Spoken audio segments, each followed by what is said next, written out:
Thumbnails, o que são, onde moram, do que se alimentam. Tudo isso no Revodocs dessa semana. Bom, brincadeiras à parte, toda boa arte é composta por um bom planejamento.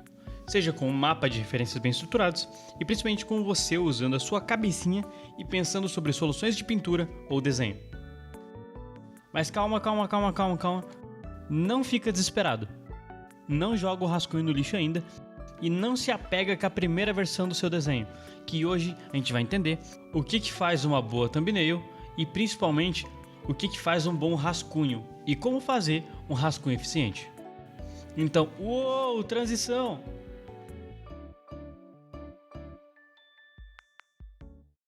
Antes de tudo, vamos dividir um pouco as coisas. A gente vai fazer algumas thumbnails com linhas e daí blocagem de forma de cor.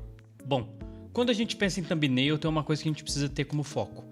E é justamente nesse aspecto de funcionamento pequeno e simples, e dando uma atenção a uma leitura direta e clara. Por exemplo, eu consigo entender o papel de cada forma da arte, seja para criar contraste de formas orgânicas ou dar um contexto do que essas manchas são, se são nuvens, montanhas ou pessoas. Então, como que tu pode começar? Primeiro definindo a tela, e eu para exemplificar e ser variado, tentei elaborar dois tipos de exemplos com canvas funcionando em duas formas diferentes, horizontalmente e verticalmente. Porque independente de como que você escolhe a tela que quer pintar, você vai precisar adaptar a forma que você está pensando o que está pintando. Então bora lá, começando com as linhas. Por mais que o trabalho com linha seja mais definido, o rabiscar é o caminho para a gente ter um pensamento mais aberto sobre o que a gente está desenhando. Então vamos começar o trabalho com linhas, usando elas mais manchadas e soltas, pensando mais no funcionamento por formas do que necessariamente uma descrição bem detalhada. Então o que a gente vai estar vendo aqui? A gente vai pensar no enquadramento, no que é necessário dar mais atenção, como por exemplo os papéis de cada silhueta na imagem, e como que ela pode funcionar para empurrar suas escolhas estéticas mais para frente. Acredito que o melhor exemplo pode explicar isso são duas thumbnails específicas, a dos pilares e a dos pássaros. A dos pilares, enquanto a gente tem um contraste pela leitura da imagem e a quebra dela para cima, enquanto tudo isso acontece em uma planície vazia, já lá no fundo, para demarcar tanto o tamanho desses pilares e reforçando justamente essa escolha visual, a gente tem uma montanha e uma nuvem. Então, o pilar ser um bloco preto retangular ajuda muito mais a visualizar a imponência desse objeto em contraste com a paisagem. Já a dos pássaros é tudo muito limpo, onde o contraste funcionaria, mas justamente por forma, tendo o céu como um fundo passivo, a nuvem quebrando isso por ser uma forma mais orgânica e com uma direção e tamanho bem definido, e os pássaros sendo objetos mais descritivos de uma ação de movimento dentro da minha imagem. Então aqui a gente refletiu um pouco mais sobre a história da arte, os princípios que estão montando essa composição, vai ajudar a destacar melhor e orientar a direção em uma forma mais concreta.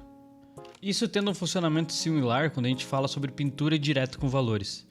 Para pintura de valor, tu vai ter que ter um conhecimento mais sólido de um funcionamento de objetos e silhuetas.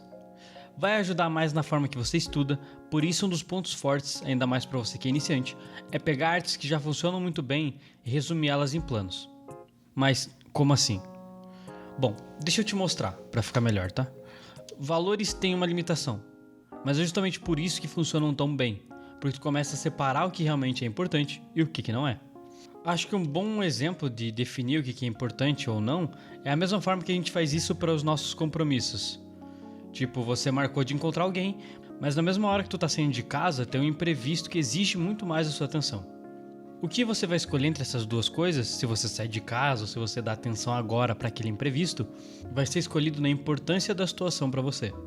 Seja para chegar na hora em um compromisso que você já tinha marcado anteriormente, ou se não, dá atenção para esse imprevisto e resolver ele agora. Então, tenta colocar o seu pensamento do que é importante também aqui, para esse exemplo, só que para a arte.